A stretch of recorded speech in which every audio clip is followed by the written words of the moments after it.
If we told you that a small and unglamorous retail outlet had become a model for corporate America, you might think at first that something's fishy. And as Bill Geist is about to demonstrate, you'd be exactly right. In Seattle, long, hard work days start early at the Pike Place Fish Market. Let's go! But these fishmongers don't seem to mind slinging slimy, smelly salmon 12 hours a day in an outdoor market that's cold as a mackerel. You want to get some fish? Somehow, they never get crabby. Two crabs! Two crabs! Go ahead and get the heads off and fillet them. And when someone buys a fish, duck. Fish fly and orders echo through the market.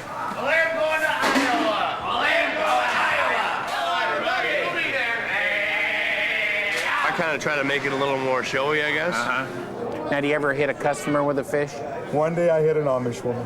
She was a little bit taller than I thought she was. Tourists line up to catch this seafood spectacular, often finding themselves part of the show. Over and out, there you go. Jesus, for the love of God. A lot of fish fly over the counter, and now we got people from all over the world come just to see us. John Yokoyama is the ringmaster, owner of what used to be a quiet, small, shrimpy little fish shop. What happened? It started 10 years ago when we, as a group, took a stand that we were going to become world famous. No ad campaign or anything. He just said it, and it was so. 2 tuna steaks! 2 tuna steaks! His guppy-sized sales took on big tuna proportions, and his staff grew from 6 to a school of 21. If you find that a little hard to believe, what follows sounds like an absolute fish story. Now, thousands of companies are paying $600 a piece for videos and up to $20,000 for live reenactments, all of this flying fish act. The corporate world is hooked, using the Pike Place Fish Market to inspire and motivate employees. One fish flying it in! One fish flying it in! Slinging salmon has been elevated to fish philosophy, and John's become a business sage. It's mind-boggling for us, but a lot of people do come by the shop and to meet me. Do they think you're a genius? Do they think you're a guru? I mean, I don't know what they think, to tell you the truth. Fish philosophy has 4 simple principles. The first one is play, which means have a little fun at work. Dozen packs! Dozen packs!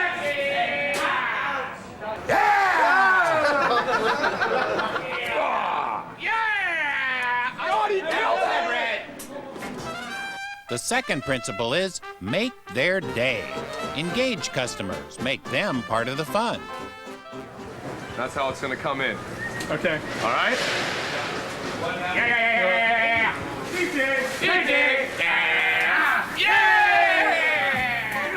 The third principle sounds simple, be there. That means to be there with you right now, like I'm trying to be with you. like you're not looking over my shoulder, That's right. thinking I'm looking. about something else. That's right. Yeah. To actually pay attention to you. You know, make sure that you take care of that person that's in front of you. And the fourth principle is choose your attitude before you go to work in the morning, just like you choose your underwear. What about if you went to work in an office and shuffled papers all day? Wouldn't it be a little more difficult to do? I don't believe so. I think it's No? a shame. No, it's all a choice. Couldn't be this much fun. Well, you know, it could be if you made it. The 4 fish principles have spawned a corporate training industry featuring a whole book of fish philosophy, a business bestseller with 250,000 copies in print. There are more and more new fish videos, now in 12 languages, and workbooks and guides and Pete the Perch stuffed animals, with more than 100,000 sold.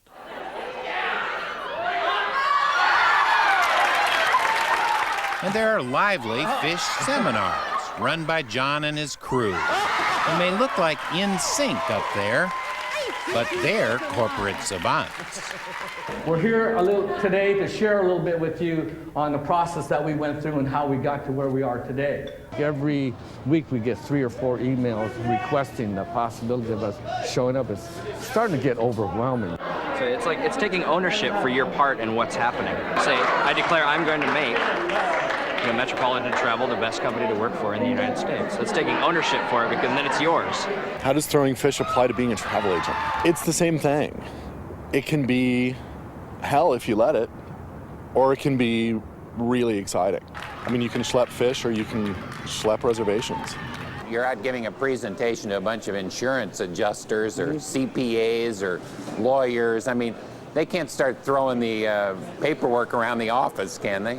You know, you have to create your own form of play. I mean, you know, if you're in a doctor's office, you can't throw bedpans around or anything. But how about throwing a little love to your patients? Followers from around the world make pilgrimages to the market, the mecca of fish philosophy. Like this jeweler from Detroit.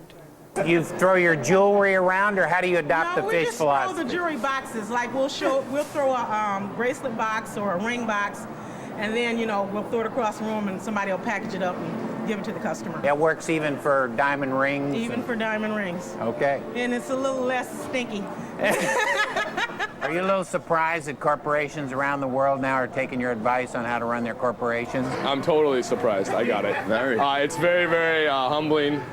It's quite an experience to have people come down here and tell us how much we've changed their lives. Uh-oh. Woo, baby. The little fish market that could has scaled the heights. And with things going so swimmingly, what next? And our new vision is world peace. And we feel that if we can communicate like this, like we do at Pike Place Fish, be in relationship that we are at Pike Place Fish, and we love each other like we do, and we communicate, that world peace is a possibility. World peace? That's a whale of an ambitious goal for a minnow-sized fish market in Seattle. But John says the fish spirit is highly contagious, and people all over the world are catching it. Yeah!